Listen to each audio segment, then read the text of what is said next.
Good afternoon, guys. Today we are going to start the atomic number and the mass number. Okay. Previous class में हम Bohr's model discuss कर रहे थे और हम कहें बच्चों कि एटॉमिक मॉडल जितना भी बताया गया है, जितने जिस जिस भी साइंटिस्ट ने एटॉमिक मॉडल प्रपोज किया अपने अकॉर्डिंग, फर्स्टली हमने थॉमसन मॉडल पढ़ा, देन हमने रदरफोर्ड मॉडल पढ़ा, देन हमने बोहर मॉडल पढ़ा और इसी के साथ हमारे एटॉमिक मॉडल कंप्लीट हो चुके हैं. ओके. अब इंपॉर्टेंट चीज हमें पता होना चाहिए, एटॉमिक नंबर क्या होता है, मास नंबर क्या होता है, कैसे हम उसे डिनोट करते हैं, कैसे आप कैलकुलेट करेंगे. Okay. So atomic number is nothing but क्या होता है बेटा, the number of protons present होते हैं किसी भी एटम के न्यूक्लियस के अंदर, वही उसके एटॉमिक नंबर को शो करते हैं. So first let me right here definition of the atomic number. The number of protons present in the number of protons present in the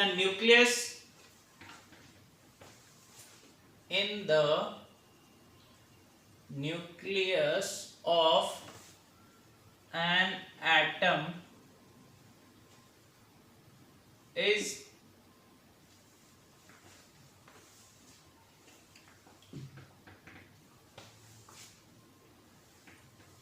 are called atomic number. Secondly हम लिखेंगे it is denoted by Z. किससे show करते हैं बेटा atomic number को? Z से denote किया जाता है. थर्ड इंपॉर्टेंट चीज, किसी भी एटम के लिए कि आपने क्या बोला, एटॉमिक नंबर क्या होगा, जितने नंबर ऑफ प्रोटॉन्स प्रेजेंट होते हैं वही उसका एटॉमिक नंबर होगा. तो बच्चों एक और इंपॉर्टेंट चीज, किसी भी एटम में जितने नंबर ऑफ प्रोटॉन्स प्रेजेंट होते हैं सेम नंबर ऑफ इलेक्ट्रॉन्स भी प्रेजेंट होंगे. So we can say that for an atom, क्या कह सकते हैं हम किसी भी एटम के लिए कि जितने नंबर ऑफ प्रोटॉन्स प्रेजेंट होंगे is equal to the number of electrons. ठीक है, जितने नंबर ऑफ प्रोटॉन्स प्रेजेंट होंगे उतने ही नंबर ऑफ इलेक्ट्रॉन्स प्रेजेंट होंगे और यही क्या होगा, एटॉमिक नंबर होगा. क्लियर है? If I am talking about the ions, for an ions, तो आयंस में बच्चों आयंस बनता कैसा है, पहले तो जब कोई एटम इलेक्ट्रॉन लूज कर देता है तो वो आयनाइज्ड हो जाता है, जब कोई एटम इलेक्ट्रॉन गेन करता है तो आयनाइज्ड हो जाता है. तो दो ही कैसे आयंस बनने के, या तो वो इलेक्ट्रॉन लूज कर दे या इलेक्ट्रॉन गेन कर ले. जब वो इलेक्ट्रॉन लूज करता है तो पॉजिटिवली चार्ज हो जाता है, ठीक है, और जब वो इलेक्ट्रॉन गेन करता है तो नेगेटिवली चार्ज हो जाता है. तो इससे एटॉमिक नंबर पे क्या इफेक्ट पड़ेगा, नंबर ऑफ प्रोटॉन्स इलेक्ट्रॉन्स में क्या चेंज होगा वो जरा देखो.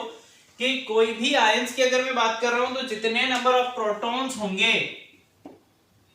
या एटॉमिक नंबर जो होगा, आप ऐसे लिखें कि आयंस के लिए जो एटॉमिक नंबर होता है, एटॉमिक नंबर वो बराबर होता है नंबर ऑफ प्रोटॉन्स के, but it is not equal to the number of electrons. Number of electrons के बराबर नहीं होगा. क्यों नहीं होगा बेटा? क्योंकि आयंस में क्या होता है, इलेक्ट्रॉन्स की डेफिशिएंसी होती है, कमी होती है. क्योंकि आयंस बनते ही कैसे हैं, या तो इलेक्ट्रॉन लूज कर देंगे तो कमी हो गई, इलेक्ट्रॉन गेन कर लेंगे तो इलेक्ट्रॉन ज्यादा हो गए. तो नंबर ऑफ इलेक्ट्रॉन्स और नंबर ऑफ प्रोटॉन्स कभी भी आयन में बराबर नहीं होगा. बात समझ में आ रही है आपको? आयंस के लिए ये चीजें कभी भी बराबर नहीं होंगी. अपन एक एग्जांपल लेके देख लेते हैं. एग्जांपल ले लो, एक है आपके पास एल्यूमिनियम एटम और एक है आपके पास एल्यूमिनियम आयन. ठीक है, तो एल्यूमिनियम आयन बनता है कैसे बेटा, Al+3. बात समझ में आई है? अब मैं इसके लिए अगर बात करूं कि मेरे को बात करनी है number of protons, number of protons अगर इसकी बात करूंगा मैं एल्यूमिनियम में तो कितना होता है 13। नंबर ऑफ इलेक्ट्रॉन्स की मैं बात करूंगा तो हो जाएंगे बेटा वो भी 13। ठीक है, एटॉमिक नंबर कितना होगा इसका, ऑब्वियसली 13। ठीक है, एटॉमिक नंबर 13 होता है तो नंबर ऑफ प्रोटॉन्स और नंबर ऑफ इलेक्ट्रॉन्स तो बराबर होंगे। अब इधर आ जाओ, आयन के लिए जब आप बात करेंगे तो एटॉमिक नंबर कितना होगा इसका, ऑब्वियसली बात है 13 ही होगा एटॉमिक नंबर एल्यूमिनियम का। अब मैं बात कर रहा हूं नंबर ऑफ प्रोटॉन्स की, तो नंबर ऑफ प्रोटॉन्स कितने होंगे बेटा 13, क्योंकि एटॉमिक नंबर 13 है। अब हम बात करते हैं नंबर ऑफ इलेक्ट्रॉन्स की, तो आप बताइए मुझे नंबर ऑफ इलेक्ट्रॉन्स कितने होंगे, 13 ही होंगे क्या, नहीं होंगे। क्यों, क्योंकि यहां पर ये क्या है, आयन है, और आयन कब बना, जब इसने 3 इलेक्ट्रॉन लूज कर दिए। जब ये 3 इलेक्ट्रॉन लूज कर देगा तो अब कितने बचेंगे इसके पास बच्चों, 10 electron. That's why we are saying here for an ion the number of protons is not equal to the number of electrons. Is that clear to all of you? I hope आप सब लोगों को समझ में आया होगा बेटा। चलो अब एक टेबल बनाते हैं बहुत अच्छी सी यहाँ पर हम, जिससे हमें सब क्लियर हो जाएगा।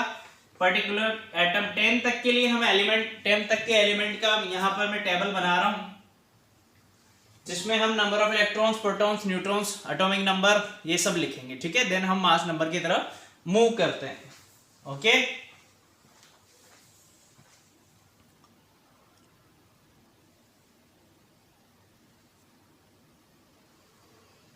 ध्यान से देखना बेटा, हम डिस्कस करने जा रहे हैं यहाँ पर number of protons, number of neutrons and number of electrons के बारे में। कुछ एलिमेंट्स हमने यहाँ पर लिखे हैं। तो हाइड्रोजन के लिए प्रोटॉन्स की अगर मैं बात करूं तो होते हैं 1 प्रोटॉन, न्यूट्रॉन्स नहीं होता है हाइड्रोजन के पास, ये हमने देख लिया है बेटा। तो नंबर ऑफ न्यूट्रॉन्स हो गए 0, तो नंबर ऑफ इलेक्ट्रॉन्स भी होंगे 1। ठीक है, सेम अगर मैं बात करूं हीलियम के लिए तो कितना होता है, नंबर ऑफ प्रोटॉन्स 2, क्योंकि एटॉमिक नंबर इसका होता है 2। तो एक टेबल हम लिखना भूल गए यहाँ पर आप एक कॉलम बनाएंगे एटॉमिक नंबर का।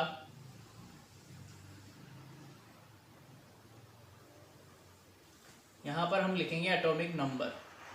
ठीक है, एटॉमिक नंबर, पहले हम एटॉमिक नंबर लिख लेते हैं 1 2 3 4 5 6 7 8 9 एंड 10 तक के एलिमेंट हमने लिखे हैं बेटा। यहाँ पर एटॉमिक नंबर आपको दे दिया, तो atomic number number of protons के बराबर, number of protons number of electrons के बराबर, और जितना नंबर ऑफ प्रोटॉन्स होता है उतना ही नंबर ऑफ न्यूट्रॉन्स होता है। अब ये न्यूट्रॉन्स कैसे कैलकुलेट करते हैं, ये हम जब अभी मास नंबर पढ़ेंगे तो हमें बहुत अच्छे से समझ में आ जाएगा। चलो, लिथियम के लिए होता है 3, बेरिलियम के लिए 4, इसके लिए 5, कार्बन के लिए 6, नाइट्रोजन के लिए 7, ऑक्सीजन के लिए 8, फ्लोरीन के लिए 9 और नियोन के लिए 10 नंबर ऑफ प्रोटॉन प्रेजेंट होते हैं। ठीक है, अब इलेक्ट्रॉन पे आ जाओ। इलेक्ट्रॉन जितना प्रोटॉन उतना ही इलेक्ट्रॉन होगा, क्योंकि आयन की बात नहीं हो रही है, एटम की बात हो रही है ना। तो सेम 1 2 3 4 5 6 7 8 9 10। तो डिफरेंस कहां पर आने वाला है, न्यूट्रॉन्स में। हीलियम के पास कितने न्यूट्रॉन्स, 2 3। बेरिलियम के पास कितना न्यूट्रॉन्स आता है, लिथियम के पास होगा 4। ठीक है, बेरिलियम के पास हो जाएगा 9 होता है बेरिलियम, तो हो जाएगा ये 5। ठीक है, बोरोन होता है 11, तो ये हो जाएगा 6। कार्बन होता है 12, तो ये हो जाएगा 6। नाइट्रोजन होता है 14, तो ये हो जाएगा 7। ऑक्सीजन होता है 16, तो ये हो जाएगा 8।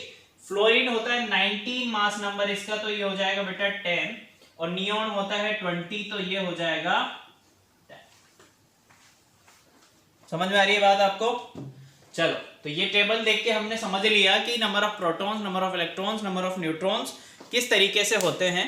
अब नेक्स्ट देखिए मास नंबर क्या होता है। मास नंबर जब समझ में आएगा तो हमें नंबर ऑफ न्यूट्रॉन्स कैलकुलेट करना आएगा। क्वेश्चन में आपसे पूछ लिया जाता है, कोई भी सिंबॉलिक फॉर्म में आपको एटॉमिक नंबर, मास नंबर लिख के दे दिया जाएगा। देन आपसे पूछा जाएगा बच्चों कि number of electrons, number of protons और नंबर ऑफ न्यूट्रॉन्स कैलकुलेट करो फॉर द पर्टिकुलर एटम जो आपको गिवन है उसके लिए। तो हमें निकालना आना चाहिए। सो आप इसका स्क्रीनशॉट ले लें। देन हम डिस्कस करते हैं मास नंबर के बारे में।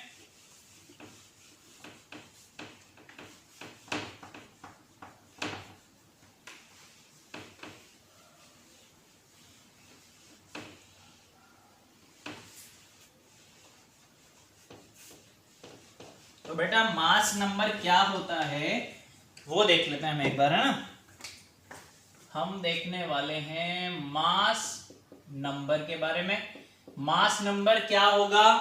किसी भी एटम का जितने नंबर ऑफ न्यूक्लियॉन्स प्रेजेंट होंगे किसी भी न्यूक्लियस में, न्यूक्लियस इन द सेंस कि जितने नंबर ऑफ प्रोटॉन्स और नंबर ऑफ न्यूट्रॉन्स प्रेजेंट होंगे उन दोनों का सम जो होगा वही मास नंबर होगा किसी भी एटम के लिए। सो डेफिनेशन की अगर मैं बात करूं तो डेफिनेशन हम लिखते हैं बेटा मास नंबर की।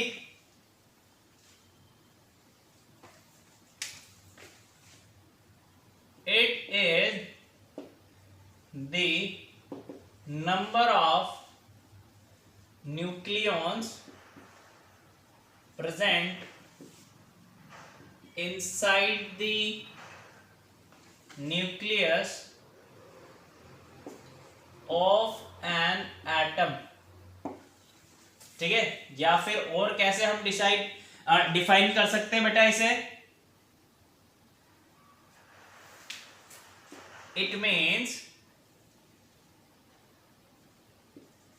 It is the sum of the number of protons and the number of neutrons present inside the nucleus of an atom। तो बात समझ में आ रही है आपको?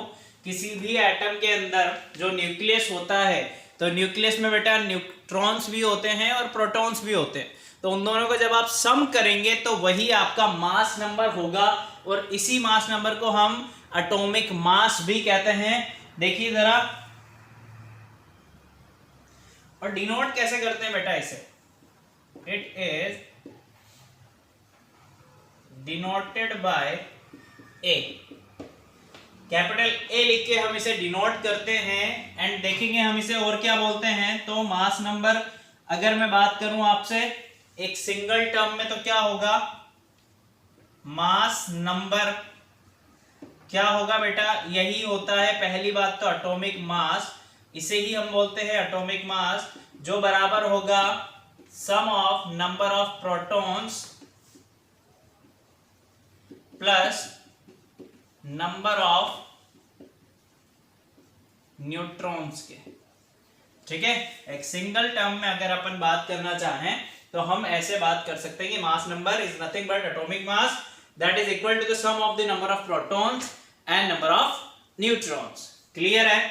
मास नंबर आई होप आपको समझ में आया होगा। एग्जाम्पल की अगर मैं आपसे बात करूं, कार्बन कितना होता है मास नंबर बेटा? 12। नाइट्रोजन की अगर हम बात करें कितना होगा? 14। अपन नियोन की बात कर लेते हैं, कितना होगा? 20। ये तो आया मास नंबर। अब ये मास नंबर बना कैसे? तो देखो बेटा, नंबर ऑफ प्रोटॉन्स होते हैं उसमें 12, नंबर ऑफ प्रोटॉन्स कितने होते हैं? 6, क्योंकि एटॉमिक नंबर हो गया 6। एंड नंबर ऑफ न्यूट्रॉन्स भी कितने होते हैं?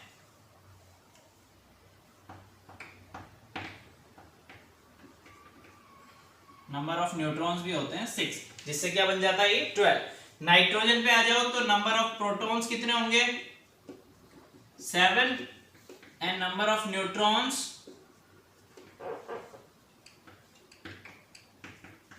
वो भी हो जाएंगे 7। नियोन के लिए नंबर ऑफ प्रोटॉन्स की अगर हम बात करें तो 10 एंड नंबर ऑफ न्यूट्रॉन्स की हम बात करें तो वो भी है 10। किसके लिए? नियोन के लिए। ठीक है, समझ में आया बात?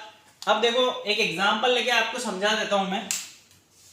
तो आपको अच्छे से समझ में आ जाएगा बेटा।